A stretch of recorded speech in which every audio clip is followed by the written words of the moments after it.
तो hey guys, इस video में ब्लेंडर के अंदर जो दो एडवांस एडिटिंग टूल्स आते हैं, पहला है पॉलीबिल्ड और दूसरा है स्पिन। इन दोनों टूल्स के बारे में बताने वाला हूँ।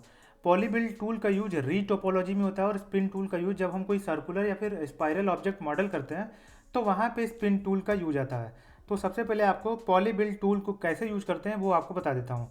तो पॉलीबिल्ड टूल का यूज करके किसी ऑब्जेक्ट के अंदर जो जियोमेट्री है उसको मूव कर सकते हो, उसके अंदर नया जियोमेट्री ऐड कर सकते हो या फिर उसके अंदर से जियोमेट्री को डिलीट कर सकते हो। सपोज करो कि इस ऑब्जेक्ट को मैंने सेलेक्ट किया, अब एडिट मोड के अंदर आ जाता हूँ। अब यहाँ पे पॉलीबिल्ड टूल को टैप करके उसको एक्टिवेट कर देना है। अब इस ऑब्जेक्ट के अंदर किसी जियोमेट्री को मूव करना है। सपोज करो कि इस वर्टेक्स को मूव करना है, इसके ऊपर टैप करके होल्ड करना है, इस तरह से ड्रैग करके इसको मूव कर सकते हो। अब इसको पर्टिकुलर एक्सिस के ऊपर मूव करना है, तो सपोज करो कि वाई एक्सिस के ऊपर मूव करना है, तो ड्रैग करते टाइम वाई की को प्रेस करोगे, इसका मूवमेंट वाई एक्सिस के ऊपर लॉक हो जाएगा। अब इस तरह से बस इसको वाई एक्सिस के ऊपर ही मूव कर सकते हो। उसी तरह से इसको भी वाई एक्सिस के ऊपर मूव कर सकते हो। उसी तरह से आप नीचे वाले को भी वाई एक्सिस के ऊपर इस तरह से मूव कर सकते हो। तो इस तरह से आप पॉलीबिल्ड टूल का यूज करके किसी ऑब्जेक्ट के अंदर जियोमेट्री को इस तरह से मूव कर सकते हो। वहीं अगर पॉलीबिल्ड टूल का यूज करके किसी ऑब्जेक्ट के अंदर जियोमेट्री को ऐड करना चाहते हो, तो सपोज करो कि मैं यहाँ पे एक क्यूब ऐड करता हूँ। एक यहाँ पे क्यूब ऐड कर दिया और एडिट मोड के अंदर आ जाता हूँ।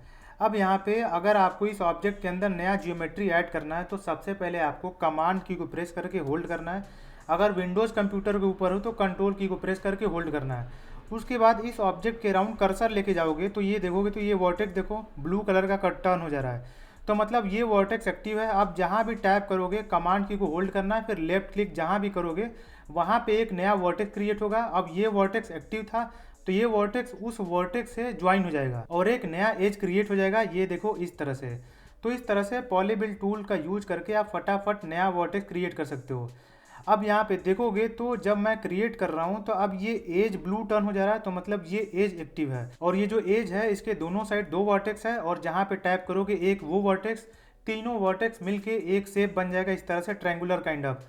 तो इस तरह से इसको यूज करके फटाफट री टोपोलॉजी कर सकते हो या फिर किसी ऑब्जेक्ट के अंदर नया नया जियोमेट्री फटाफट ऐड कर सकते हो। वहीं अगर आपको जियोमेट्री डिलीट करना है किसी ऑब्जेक्ट के अंदर से तो आपको क्या करना है कि शिफ्ट की को होल्ड करना है, उसके बाद कर्सर लेके जाना है। जैसे ये फेस यहाँ पे रेड कलर का है तो आप लेफ्ट क्लिक करोगे तो ये फेस डिलीट हो जाएगा। अब ये डिलीट हो जाएगा, उसी तरह से ये डिलीट हो जाएगा, ये डिलीट हो जाएगा। मैं आपको दिखाता हूँ, यहाँ पे देखोगे तो मैं ऑब्जेक्ट मोड के ऊपर आ जाता हूँ, इसको सेलेक्ट करता हूँ, एडिट मोड के ऊपर आ जाता हूँ। अब यहाँ पे शिफ्ट की होल्ड करना, इस तरह से इसको डिलीट कर दो, इस तरह से इसको डिलीट कर दो, ये देखो ओपन हो गया। अब आपको बताता हूँ कि स्पिन टूल का यूज कैसे करते हैं। तो मैं इस क्यूब को डिलीट करता हूँ और एक यहाँ पे सिलेंडर ऐड करता हूँ। ये सिलेंडर हो गया। अब इसको मैं वाई एक्सिस के ऊपर रोटेट कर देता हूँ 90 डिग्री और एक्स एक्सिस के ऊपर मैं 5 टाइम्स इसको स्केल कर देता हूँ। अब एडिट मोड के अंदर आ जाता हूँ। अब टॉप व्यू के ऊपर आ जाता हूँ। सबसे पहले इसको किसको रोटेट करना है, फेस को इसको रोटेट करना है या फिर इधर को रोटेट करना है या फिर इसको रोटेट करना है। ये जो फेस है, मल्टीपल फेसेस है, इसको रोटेट करना है। सपोज करो कि मुझे इसको रोटेट करना है। अब इसको सेलेक्ट कर लिया मैंने। अब टॉप व्यू के ऊपर आ जाना है।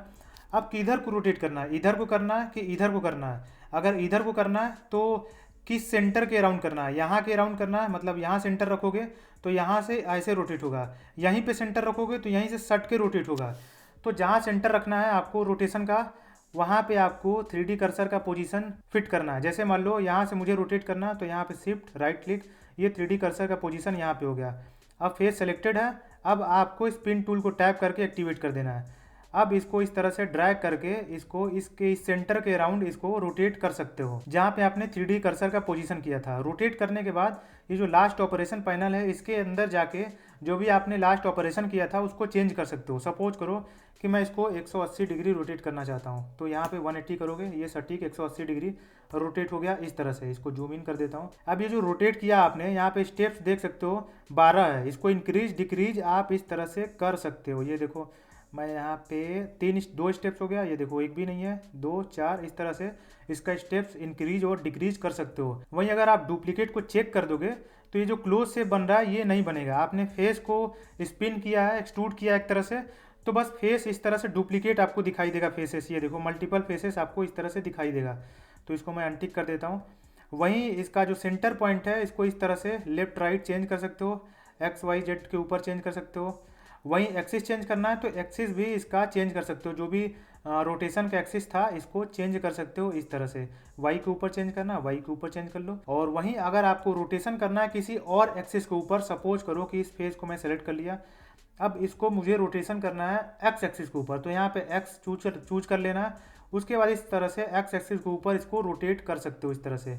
वहीं वाई के ऊपर रोटेट करना है, सपोज करो कि इस वाले को मुझे वाई के ऊपर रोटेट करना है, तो यहाँ पे वाई चूज कर लेना है। उसके बाद अपना जो 3D कर्सर का पोजीशन है, यहाँ पे जहाँ भी आपको सेंटर पॉइंट रखना है वहाँ के अराउंड इसको इस तरह से रोटेट कर सकते हो। तो इस तरह से पॉली बिल्ड और स्पिन टूल को यूज करके और साथ में अपना क्रिएटिविटी यूज करके ब्लेंडर के अंदर बहुत ही कॉम्प्लेक्स मॉडलिंग कर सकते हो।